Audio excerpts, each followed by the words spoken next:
La nuit, dense et veloutée comme de l'encre de Chine, avait lentement déversé son silence sur Valvert, un village de Provence blotti au creux des collines, un écrin de pierres anciennes et de tuiles romaines dissimulées entre les champs de lavande endormis et les oliveraies argentées. Ici, dans ce repli du monde où le temps semblait s'écouler au rythme du soleil et des saisons, le silence n'était pas une absence de bruit, mais une présence palpable, une âme ancestrale qui respirait dans le murmure du mistral caressant les cyprès. Dans une modeste maison de campagne aux murs blanchis à la chaux, une femme était agenouillée, le corps brisé, devant un minuscule cercueil de bois clair, couvert de fleurs déjà fanées dont le parfum doux et triste se mêlait à l'odeur de la cire chaude. C'était Sandrine, mère d'un unique enfant, Léo, un garçonnet d'à accent grave peine 10 ans, emporté 3 jours plus tôt par une fièvre foudroyante qu'aucun médecin du canton n'avait su enrayer. L'air de la petite pièce était lourd, saturé de chagrin et des larmes silencieuses qui avaient coulé sans fin.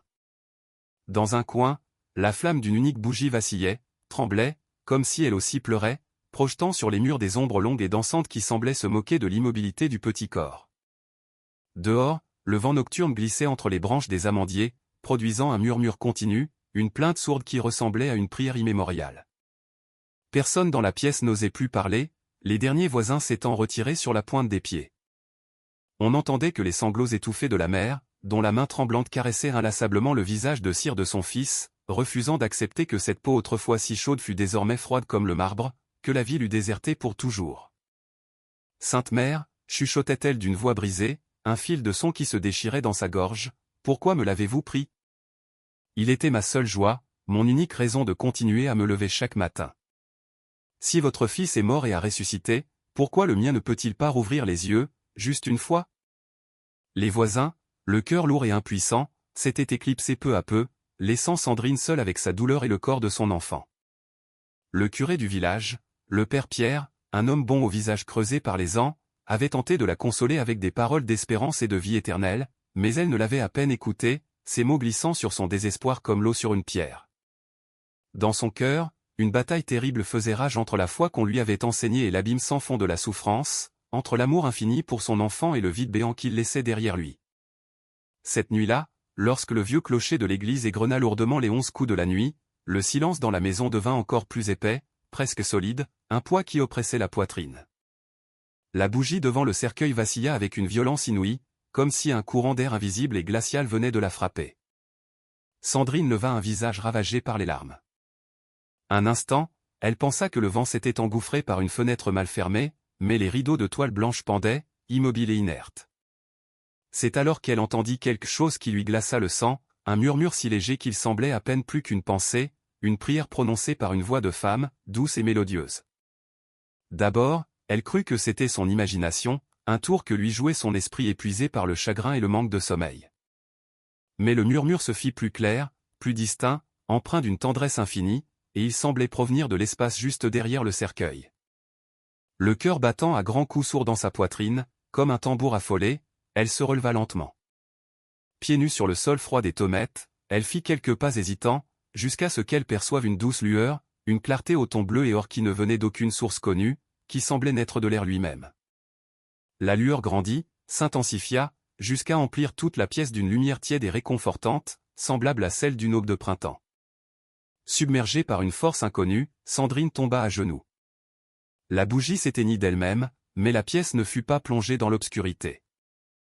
Là, juste devant elle, se matérialisa la silhouette d'une femme vêtue d'une robe d'une blancheur immaculée, ceinturée d'un ruban bleu ciel. Sur ses pieds nus reposaient 2 roses d'or, et son visage, d'une beauté surnaturelle, irradiait à la fois une tendresse maternelle et une puissance divine. C'était Notre-Dame de Lourdes. Sandrine ne pouvait plus parler, son souffle était coupé, seules les larmes continuaient de couler sur ses joues. La Vierge s'approcha lentement du cercueil et posa délicatement ses mains diaphanes sur le bois. À cet instant, un parfum de rose fraîche, si intense et si pur, inonda la pièce, un arôme si vivifiant que Sandrine sentit, pour la première fois depuis des jours, qu'elle pouvait respirer de nouveau, que l'air n'était plus seulement le véhicule de la mort. Alors, la Vierge parla, et sa voix douce semblait venir de partout à la fois, vibrant dans l'air, dans les murs, et au plus profond du cœur de Sandrine. « Ma fille, tes larmes ont atteint le ciel. Aucune douleur de mère ne m'est étrangère. Tout comme j'ai tenu dans mes bras le corps sans vie de mon fils, je vois ta peine en tenant celui de ton enfant. Mais tout n'est pas perdu. La foi peut ouvrir les portes que le monde croit fermées à jamais. Sandrine tremblait de tout son être, elle voulait répondre, poser 1000 questions, mais aucun son ne sortait de sa gorge nouée. La Vierge la regarda avec une compassion infinie et poursuivit, « L'amour d'une mère possède un pouvoir immense lorsqu'il s'unit à l'amour du ciel. Ta foi va être mise à l'épreuve, mais ne crains rien. Dieu écoute la clameur des cœurs qui aiment sans mesure. » Puis, la Vierge étendit sa main et toucha le front de l'enfant. Un éclair d'une blancheur éblouissante illumina la pièce, si intense que Sandrine dut fermer les yeux. Un son infime, presque imperceptible mais plus puissant que le tonnerre, rompit le silence, le bruit d'un cœur qui se remet à battre. Sandrine poussa un cri étouffé, un son qui était à la fois de terreur et d'espérance. La petite poitrine de Léo se souleva. Une expiration tiède, un souffle de vie, s'échappa de ses lèvres entr'ouvertes. « Léo » murmura-t-elle, n'osant croire ce que ses yeux voyaient. L'enfant ouvrit lentement les paupières, comme s'il s'éveillait d'un très long et profond sommeil. Ses pupilles, claires et pures, reflétaient la lumière céleste du ruban de la Vierge. Sandrine le saisit dans ses bras, le souleva hors du cercueil, tremblant de tous ses membres, riant et pleurant en même temps dans un torrent d'émotions contradictoires. « Il est vivant. Sainte Mère, mon fils est vivant. » La Vierge sourit, un sourire d'une sérénité et d'un mystère insondable. « Prends soin de lui, ma fille. Ne parle pas encore de ce que tu as vu, car tous ne sont pas prêts à croire. Ce miracle n'est pas seulement pour toi, mais pour les nombreux cœurs qui ont oublié que l'amour de Dieu peut vaincre jusqu'à la mort. » La lueur commença alors à s'estomper, se retirant doucement comme la marée. La Vierge se tourna vers la fenêtre. Dehors, l'aube pointait, colorant de rose et d'oranger les crêtes des collines provençales. Sandrine, toujours à genoux, serrait contre elle son fils qui respirait maintenant calmement, sa petite tête reposant sur son épaule. Avant de disparaître complètement, Notre-Dame de Lourdes prononça quelques derniers mots qui resteraient gravés à jamais dans l'âme de la jeune femme, là où il y a une foi véritable, les larmes se changent en vie. Et la lumière s'éteignit. À cet instant précis, le chant d'un coq déchira le silence de l'aube naissante.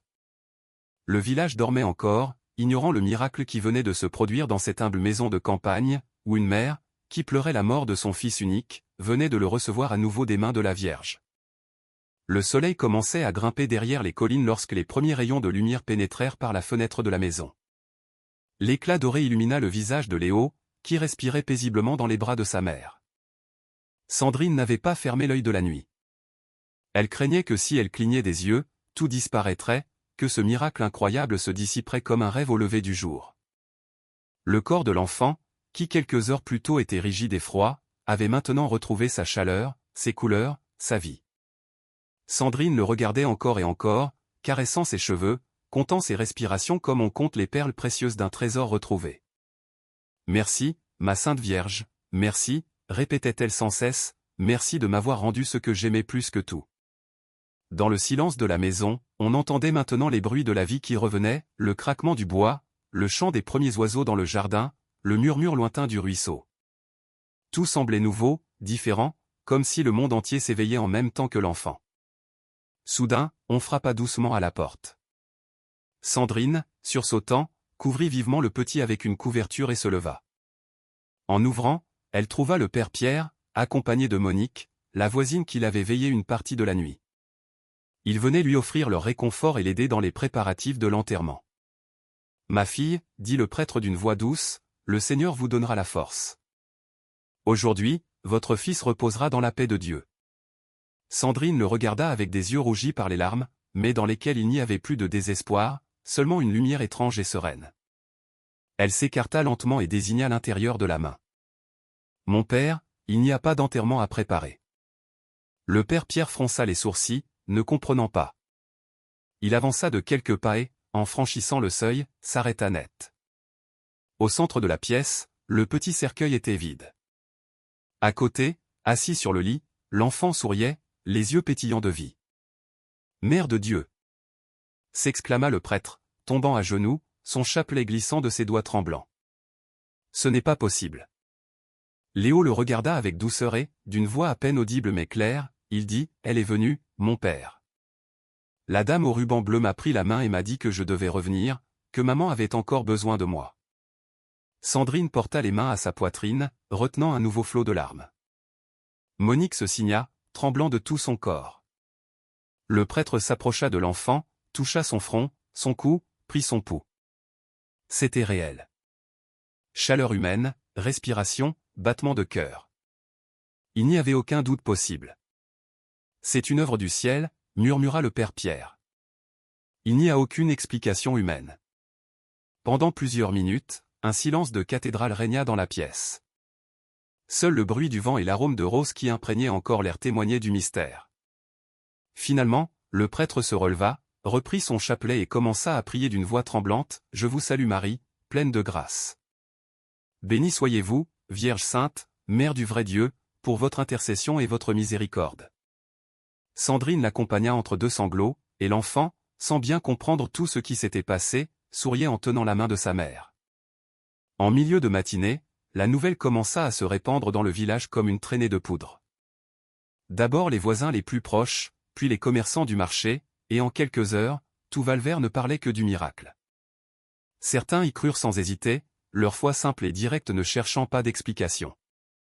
D'autres, mus par l'envie ou la peur de l'inconnu, assuraient que c'était une supercherie, une illusion, ou pire encore, une œuvre du malin. Personne ne revient de la mort, disait-il à voix basse sur le parvis de l'église. Même les saints ne font plus ça de nos jours. Le père Pierre tenta de garder le calme. Il savait que le miracle devait être discerné avec prudence, mais son propre cœur brûlait d'une foi renouvelée et ardente. Ce matin-là, il écrivit une lettre urgente à l'évêque du diocèse, l'évêque Bernard, pour l'informer de ce qui s'était passé.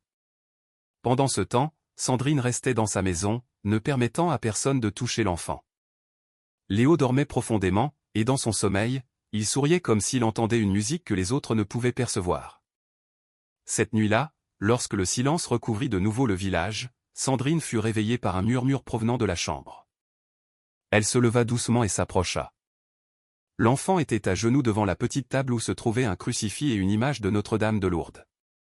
Il priait les yeux fermés, avec une sérénité qui ne semblait pas être celle d'un enfant de son âge. « Maman, dit-il sans ouvrir les yeux, elle m'a encore parlé. Elle a dit que tout le monde n'allait pas croire, mais que bientôt il verrait quelque chose qui les ferait s'agenouiller. Que le cœur du village est endormi et que je dois raconter ce que j'ai vu. » Sandrine sentit un frisson lui parcourir l'échine. Elle s'agenouilla près de lui. « Que as-tu vu, mon fils ?» Léo ouvrit lentement les yeux, et une douce lumière y brillait. Il y avait un jardin, plein de fleurs qui ne se fanaient jamais. Au centre, elle était là, avec son voile étendu. Et derrière son voile, il y avait des milliers d'enfants. Certains pleuraient, d'autres riaient. Elle m'a dit que beaucoup étaient partis sans amour et que sa mission était de redonner l'espérance aux mères qui ont perdu leurs enfants. Et elle m'a dit que toi, maman, tu devais parler en son nom. Sandrine le serra fort contre elle, essayant de contenir son émotion. L'enfant s'endormit dans ses bras, comme si les paroles divines l'avaient épuisé. Dehors, le ciel se couvrait de nuages et un éclair de chaleur traversa le firmament. Le lendemain matin, le prêtre revint, accompagné d'un groupe d'hommes et de femmes du village. Il apportait des questions, des doutes, de la peur. Il voulait voir l'enfant. Sandrine les reçut avec humilité, mais avant de les laisser entrer, elle dit, « Si vous venez pour vous moquer, ne franchissez pas cette porte. Mais si vous venez avec la foi, vous verrez de vos propres yeux ce que la Sainte Vierge a fait. » Ils entrèrent. L'enfant dormait paisiblement et, sur sa poitrine, reposait une petite rose rouge, fraîche et parfumée, comme si elle venait d'éclore à cet instant même. Personne ne sut d'où elle était venue. Monique fut la première à tomber à genoux. Puis, un par un, tous s'agenouillèrent. Le père Pierre leva les yeux au ciel, des larmes coulant sur ses joues. « Notre-Dame de Lourdes, murmura-t-il, vous êtes ici, parmi nous. » Cette nuit-là, les cloches de l'église sonnèrent sans que personne ne les touche. Certains dirent que c'était le vent, d'autres que c'étaient les anges qui annonçaient le miracle. Mais Sandrine savait que c'était elle, la dame de Massabielle, qui leur rappelait que l'amour d'une mère ne meurt jamais. Et c'est ainsi que commença ce que le village appellerait plus tard le temps des roses vivantes. Car chaque jour, dans un coin de Valvert, une nouvelle fleur apparaissait là où, auparavant, il n'y avait que poussière et silence. Pendant les jours qui suivirent le miracle, Valvert se transforma. Là où régnait autrefois le silence, une étrange espérance commença à germer. Les femmes qui avaient perdu des enfants venaient à la maison de Sandrine, cherchant du réconfort ou simplement pour regarder l'enfant qui était revenu de la mort. Certains venaient avec la foi, d'autres poussés par la curiosité ou la peur, mais personne ne repartait comme il était arrivé. Léo, l'enfant, se remettait avec une rapidité déconcertante. Il avait un regard nouveau, plus profond, comme si dans ses yeux se reflétait un monde que lui seul pouvait voir. Il passait ses après-midi à dessiner avec du fusain sur de petits morceaux de papier, des montagnes couvertes de fleurs, un ciel rempli de lumière, une femme au ruban bleu qui étendait les bras sur le village. Sandrine gardait ses dessins précieusement, sachant qu'ils n'étaient pas de simples gribouillages d'enfants, mais des messages du ciel. Un matin à l'aube, le père Pierre arriva, le visage fatigué. Il tenait à la main une lettre scellée du sceau du diocèse. L'évêque Bernard avait reçu son rapport et désirait se rendre sur place. Il viendrait accompagné de 2 théologiens et d'un médecin pour discerner les faits et vérifier la véracité de ce qui s'était passé. Sandrine le reçut avec humilité, mais dans son cœur, elle savait que rien ne pouvait effacer ce qu'elle avait vu de ses propres yeux. « Mon père, lui dit-elle avec sérénité, je ne crains pas ce qu'ils diront. Si la Vierge a voulu montrer sa puissance ici, elle touchera aussi leur cœur. » Le prêtre hocha la tête, bien que son visage trahît son inquiétude. Il savait que l'évêque était un homme prudent, mais aussi sceptique face au prétendu miracle populaire. Il craignait qu'avec son arrivée ne vienne le doute, le jugement, la méfiance. Cette nuit-là, le ciel se couvrit de nuages. Il n'y avait pas de lune. L'air sentait l'orage. Sandrine dormait près de l'enfant quand un coup de tonnerre la réveilla.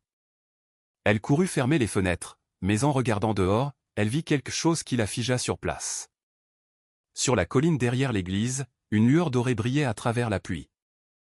Au début, elle pensa que c'était un éclair, mais la lumière ne disparaissait pas. Elle restait fixe, palpitante, comme si elle respirait. Elle réveilla Léo, qui se leva sans aucune peur. « Maman, dit-il d'une voix tranquille, elle est là. Elle nous appelle. » Malgré la pluie battante, ils sortirent dans la rue. La boue leur couvrait les pieds, mais ils avançaient comme guidés par une force invisible. Depuis leur maison, quelques voisins les virent passer et, sans savoir pourquoi, les suivirent. En quelques minutes, une petite foule gravissait la colline sous la tempête. Lorsqu'ils arrivèrent au sommet, la pluie cessa d'un coup. Au centre du champ, entre les pierres et l'herbe sauvage, se trouvait un rosier. Il n'existait pas là auparavant, tous le savaient. Mais maintenant, il était en pleine floraison, couvert de roses fraîches qui resplendissaient de gouttes d'eau comme des diamants. Au milieu du rosier, une silhouette lumineuse se dessina dans la brume. C'était la Vierge, la même, avec sa robe blanche et son ruban bleu. Personne ne parla. Le silence était si profond qu'on pouvait entendre le battement des cœurs. La Vierge leva le regard au ciel et prononça des paroles que tous ne comprirent pas, mais que tous ressentirent, « Ce lieu sera ma maison.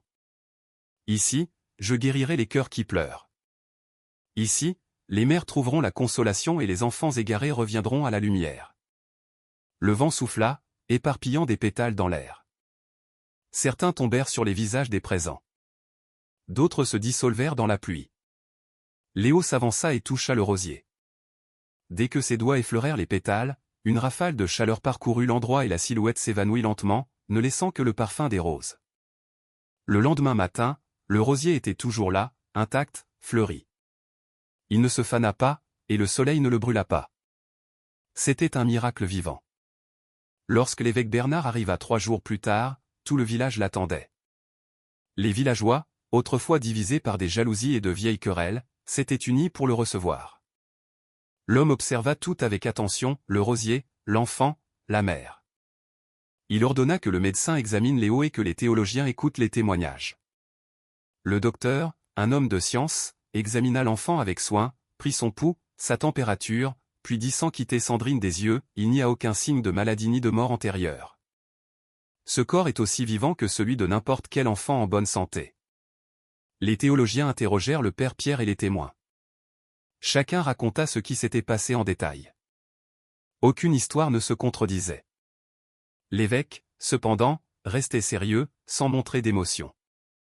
Finalement, il demanda à voir le rosier. Quand ils arrivèrent sur le site, le soleil se couchait. L'évêque se pencha pour toucher une fleur.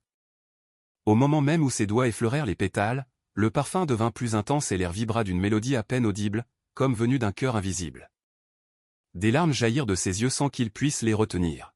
« Ceci, murmura-t-il, ceci n'est pas de ce monde. » Cette nuit-là, l'évêque resta longtemps en prière dans l'église, devant l'image de Notre-Dame de Lourdes. À l'aube, il convoqua tous les habitants du village et, d'une voix solennelle, déclara « J'ai vu de mes propres yeux la miséricorde de Dieu manifestée en ce lieu. Ce miracle n'appartient pas à une seule famille, mais à tous ceux qui croient. Que Valvert soit dès aujourd'hui un refuge d'espérance pour ceux qui pleurent. » Le village éclata en chants et en larmes. Les cloches sonnèrent sans relâche. Sandrine serra son fils dans ses bras et le père Pierre s'agenouilla devant eux en rendant grâce. Mais le miracle ne s'arrêta pas là. Le même après-midi, alors que l'évêque bénissait le rosier, un groupe de femmes amena une fillette mourante, victime d'une fièvre que les médecins avaient déclarée incurable. Elles la placèrent devant le rosier et commencèrent à prier. La fillette ouvrit les yeux, soupira, et un sourire illumina son visage. La fièvre avait disparu. L'évêque comprit alors que le ciel n'avait pas fini de parler et, tandis que le soleil se couchait derrière les montagnes, une voix féminine sembla résonner dans le vent, là où éclot une rose, éclot la vie. À partir de ce jour, personne ne douta plus du miracle. Les pèlerinages commencèrent, les chemins se remplirent de bougies, de chants et de prières. Et le petit village perdu entre les collines devint un sanctuaire où les larmes se transformaient en foi et où la Vierge continuait d'étendre son manteau sur tous ceux qui souffraient. La rumeur du miracle se propagea bien au-delà de Valvert. Des villages lointains, des pèlerins se mirent en route, des mères portant les portraits de leurs enfants malades, des vieillards appuyés sur des bâtons de bois, des hommes las de la vie qui cherchaient un signe du ciel. Certains arrivaient à pied, d'autres à cheval, d'autres encore pieds nus, priant en gravissant les chemins poussiéreux qui menaient au sanctuaire du rosier. Le village, autrefois silencieux et oublié, se remplit de voix, de chants et de prières. Les maisons s'ornèrent de bougies et de fleurs. Le père Pierre organisa des tours de garde pour s'occuper des pèlerins et, chaque jour, il célébrait la messe devant le rosier miraculeux. Sandrine, sans chercher à se mettre en avant, aidait en silence, offrant de l'eau, du pain et du réconfort à ceux qui arrivaient. Léo, toujours à ses côtés, souriait aux visiteurs et posait parfois ses petites mains sur les malades. Beaucoup disaient sentir une paix immédiate en étant touchés par lui. Mais tout le monde n'était pas content. Dans les villages voisins, certains prêtres murmuraient que tout cela pouvait être une illusion, voire un piège de l'ennemi pour confondre les fidèles. La foi ne repose pas sur des visions, disait-il. Si Dieu a accompli un miracle, il doit être prouvé, car le démon aussi peut se déguiser en ange de lumière. L'un des plus sceptiques était le père Jean, curé de Sainte-Marie-des-Bois, un homme sévère et érudit. Il avait entendu des histoires exagérées de faux miracles et décida de venir en personne pour vérifier ce qui se passait. Il arriva un matin gris, accompagné de 3 hommes qui prenaient des notes et mesuraient tout, le terrain, les fleurs, et même l'air. « Où est le rosier ?» demanda-t-il d'un ton autoritaire. Le père Pierre le conduisit jusqu'à la colline. Le rosier était toujours comme au premier jour, frais, brillant, couvert de pétales qui ne se fanaient pas. Le père Jean l'observa en silence. Puis il coupa une fleur et la garda dans un mouchoir pour l'analyser. « Les fleurs ne prouvent rien, dit-il. Je veux voir l'enfant. » Lorsqu'il entra dans la maison de Sandrine, il trouva Léo assis près d'une fenêtre, en train de dessiner. L'enfant leva les yeux et le salua avec un sourire si serein que, pour un instant, le visiteur hésita. « Sais-tu qui je suis, mon fils ?» lui demanda-t-il. « Oui, mon père, » répondit l'enfant sans le quitter des yeux. « Vous ne croyez pas, mais bientôt vous croirez. » Le père Jean sentit un frisson. Il ne dit rien de plus et sortit précipitamment. Cette nuit-là, alors qu'il dormait au presbytère, il fit un rêve étrange. Il se vit marchant dans une plaine aride, sans fleurs, sans vie.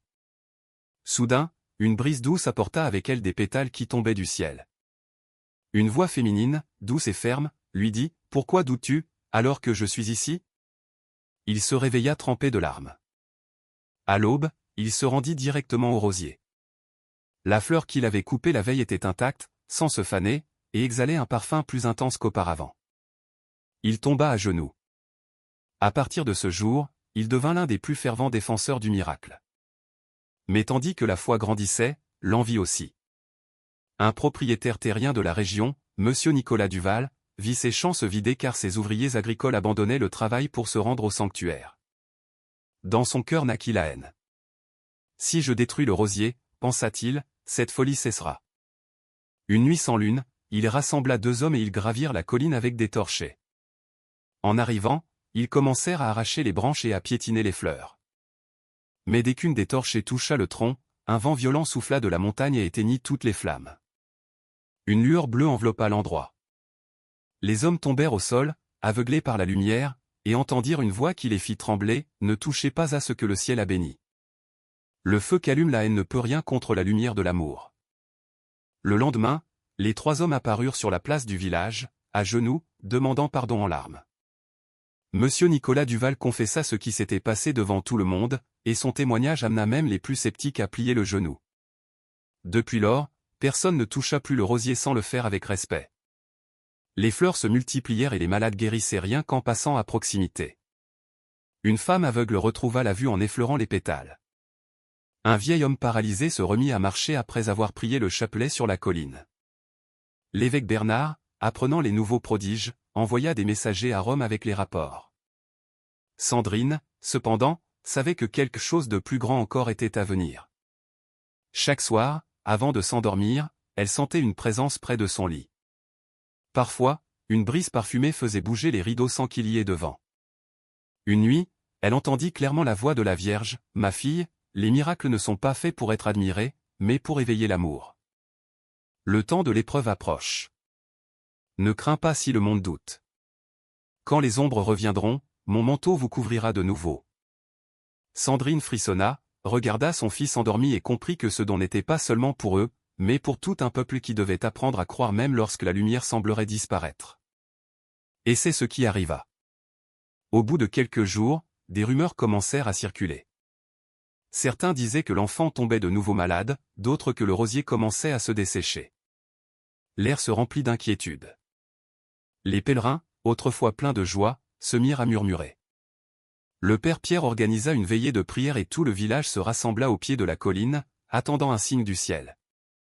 La nuit était froide, le vent gémissait entre les arbres et le ciel était couvert de nuages.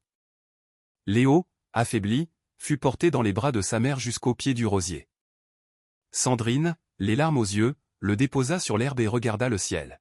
« Sainte Mère, si vous me le rendez une fois de plus, je vous promets qu'il n'y aura pas un jour où je ne parlerai de votre amour. » Alors, une étoile bougea au-dessus d'eux, laissant une traînée de lumière.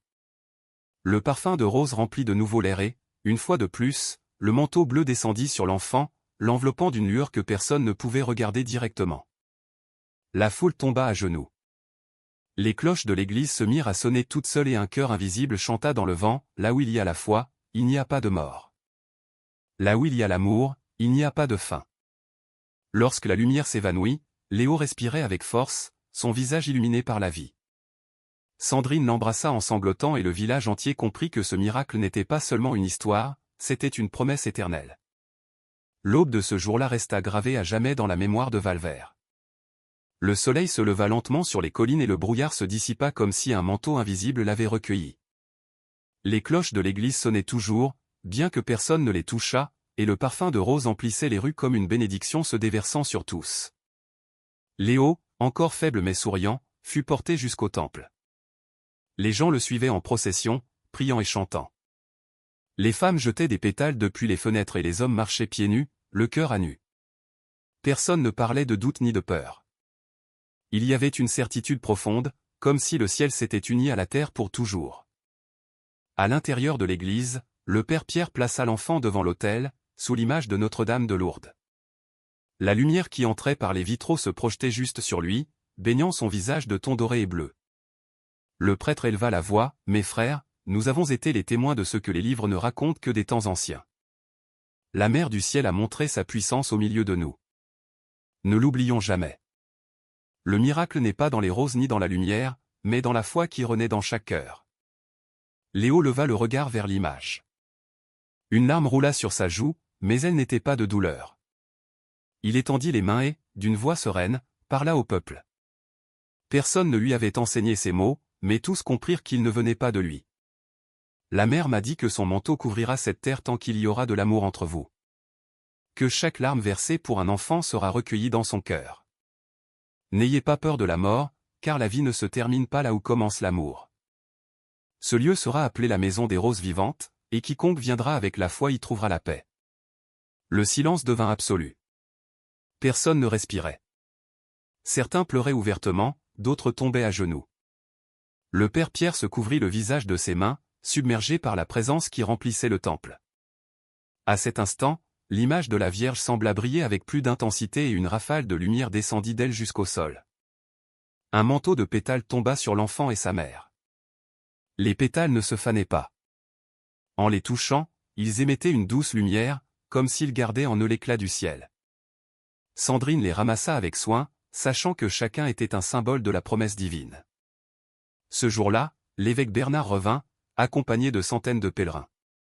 En entrant dans l'église, il resta sans voix devant ce qu'il vit. Léo était debout, complètement guéri. Et sur l'autel, à côté du crucifix, se trouvait un bouquet de roses fraîches que personne n'avait placé là. Le parfum était si intense que certains disaient sentir leur âme flotter.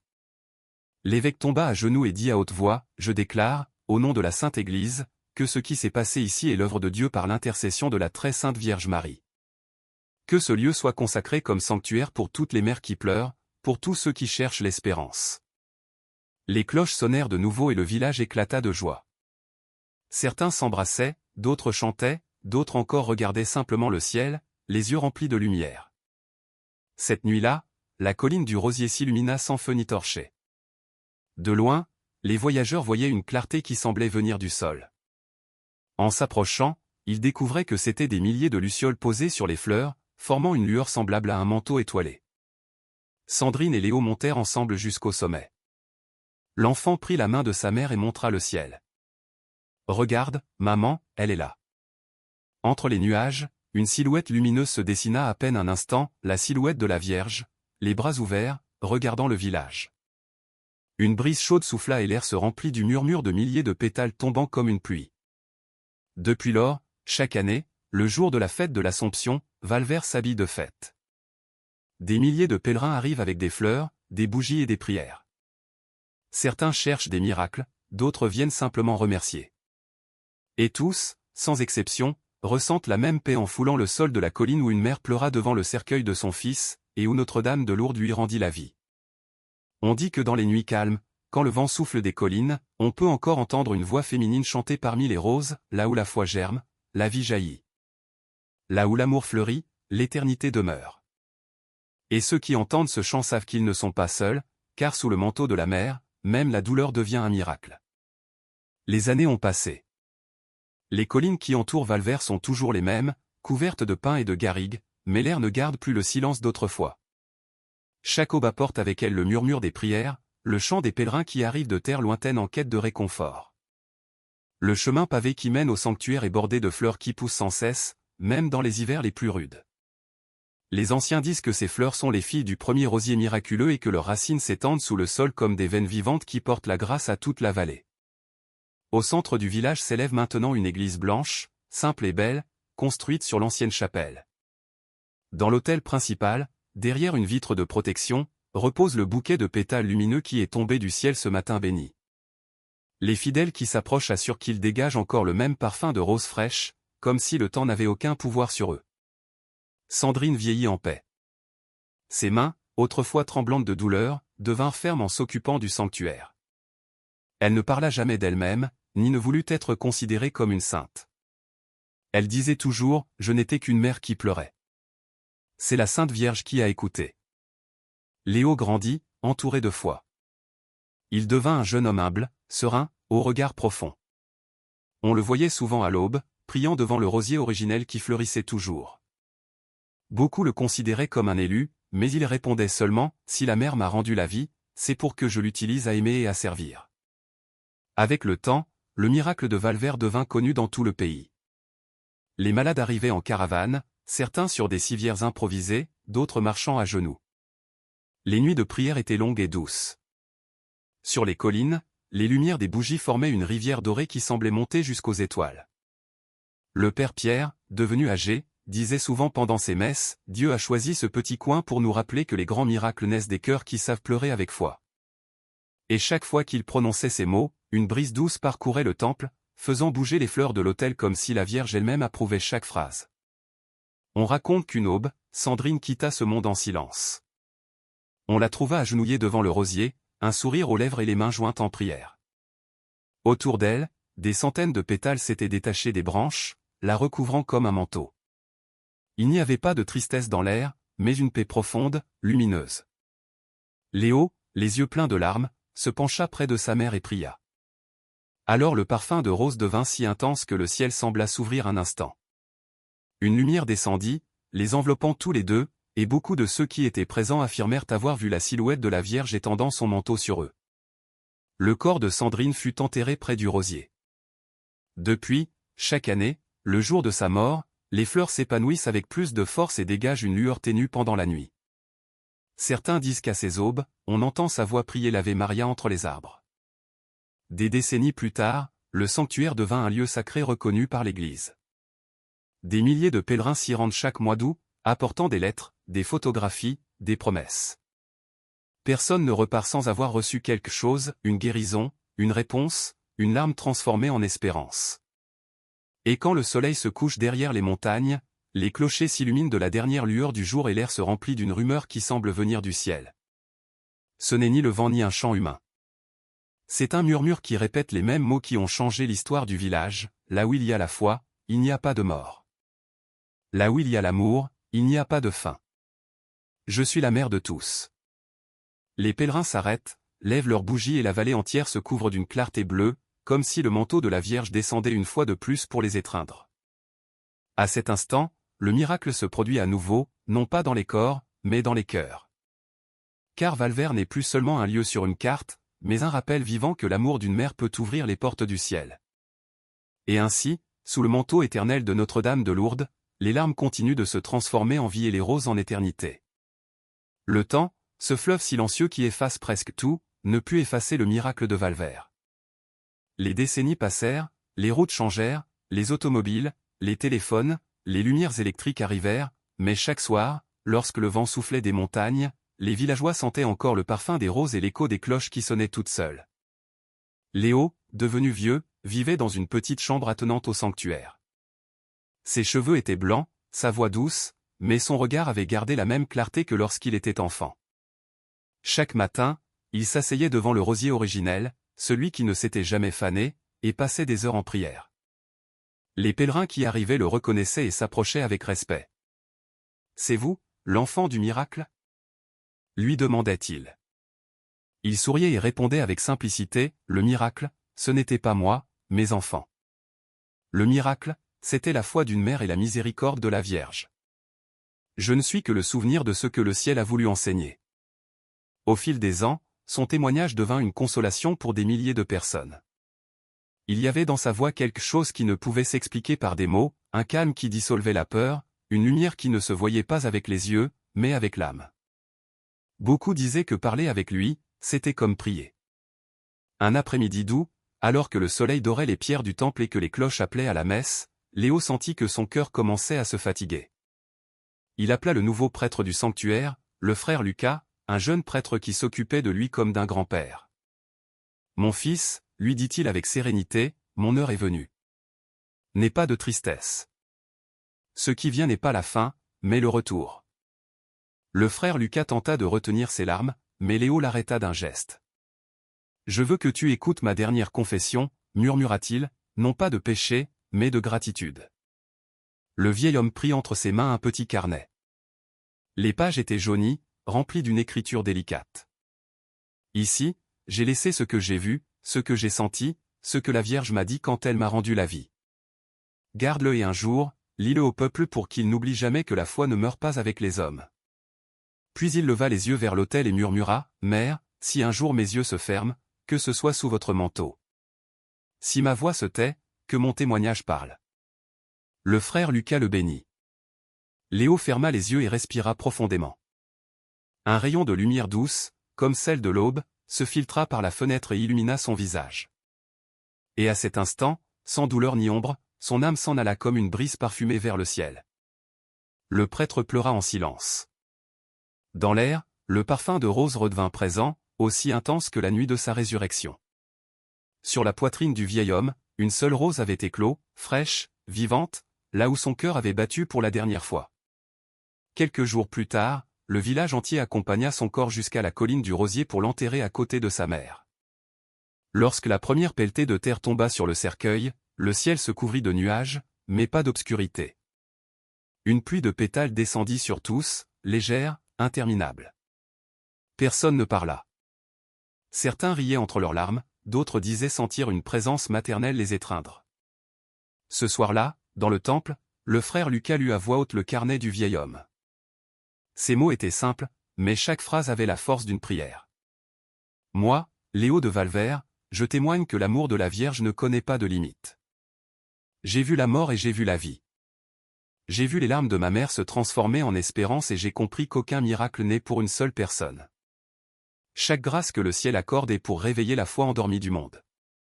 Si un jour ce sanctuaire se couvre de poussière, si le parfum des roses semble disparaître, priez. Car là où il y aura une seule âme qui croit, là refleurira le miracle. Ne cherchez pas de signe dans le ciel, car le ciel habite déjà en vous. Et quand vous aimerez, quand vous pardonnerez, quand vous consolerez, alors Notre-Dame de Lourdes marchera de nouveau parmi les hommes. Quand il eut fini de lire, un silence sacré remplit l'église. Personne ne bougeait. À ce moment, le vent souffla de la colline, apportant avec lui l'arôme inimitable des roses vivantes. Les bougies de l'autel s'allumèrent toutes seules, l'une après l'autre, et au centre du temple se projeta une lumière bleutée en forme de manteau étendu. Le frère Lucas tomba à genoux en pleurant, et le peuple entier avec lui. Tous comprirent que le miracle n'était pas terminé, qu'il continuerait à se produire tant qu'il y aurait quelqu'un disposé à croire. Depuis lors, chaque fois qu'un pèlerin arrive à Valvert, il s'agenouille devant le rosier et entend le même murmure qui a traversé les siècles, « Ne suis-je pas là, moi qui suis ta mère ?» Et ainsi l'histoire continue, non pas écrite dans les livres, mais dans les cœurs de ceux qui pleurent encore, espèrent encore, aiment encore. Car sous le manteau de Notre-Dame de Lourdes, la vie ne finit jamais, elle se transforme seulement en lumière.